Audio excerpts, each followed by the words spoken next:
কখনো দেরি হয়ে গেলে চটজলদি আমি বানিয়ে নিই এইরকমভাবে ধোসা। তার সাথে যদি একটা ঘরে ডিম থাকে তাহলে তো কোনো কথাই নেই, তাই না? এই যে এখানে আমি ময়দা আর সামান্য একটু চালের গুঁড়ো দিয়েছি। চালের গুঁড়ো না থাকলে সুজিও দেওয়া যায়, তার মধ্যে নুন আর গোলমরিচের গুঁড়ো, এগুলো দিয়ে আমি ভালো করে একটু জল দিয়ে এরমভাবে এতটাই পাতলা করে আমি করেছি। প্যান গরম করতে বসিয়ে দিয়েছি, তার মধ্যে একটু সাদা তেল দিয়ে ভালো করে নাড়িয়ে দিয়েছি। আমার প্যান গরম হয়ে গেছে।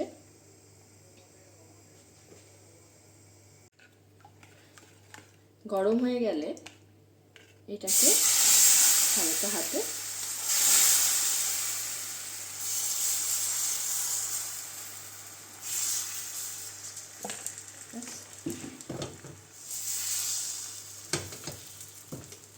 ওর মতো হোক, ঢাকা দিয়ে দিই।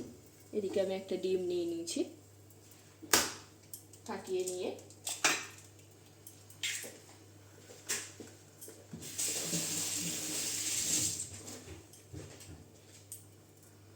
কম উপকরণ দিয়ে, ঘরে থাকা উপকরণ দিয়েই এটা বানানো যায়।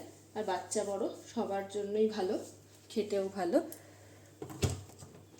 টেস্টিও আর হেলদিও। এই যে সামান্য নুন দিয়ে আমি এটা, আজ আমার একটু দেরি হয়েছে তাই আমি এভাবে বানিয়ে নিচ্ছি। আপনারাও আপনাদের মতো করে নিতে পারেন। শুধু দেরি হলে না, চটজলদি রেসিপি। ভালো করে এটা ফেটিয়ে নিলাম।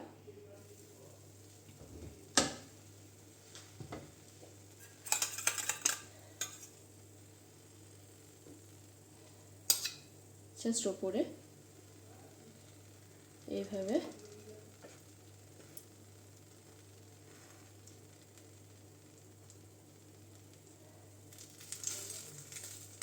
ছড়িয়ে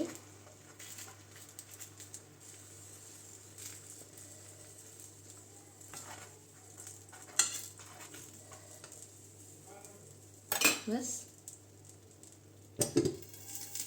কিছুক্ষণের জন্য ঢাকা দিয়ে দিলাম। যে এরকম দেখতে হয়েছে। উপর থেকে সামান্য একটু তেল ছড়িয়ে দেব। কম তেলে টেস্টি এবং চটজলদি খাবার। দেখুন নিজে থেকেই উঠে আসছে।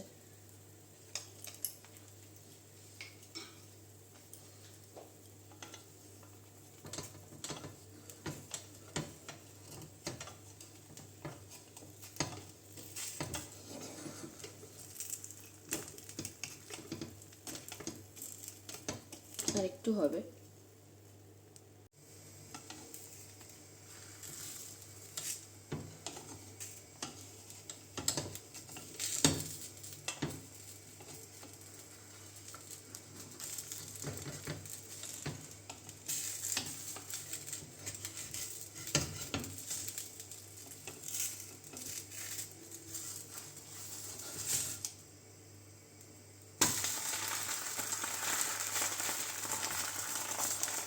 মিষ্টিটা ভেজে নিই, তাহলে ডিমের যে কাঁচা গন্ধটা সেটা চলে যাবে।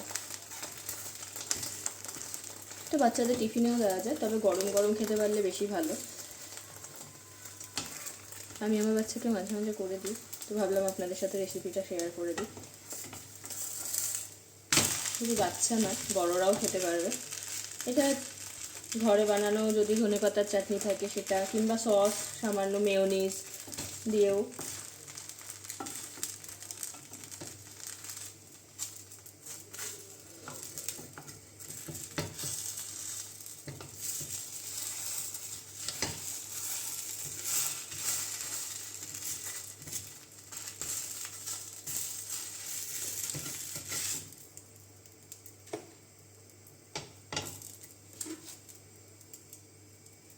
রেডি।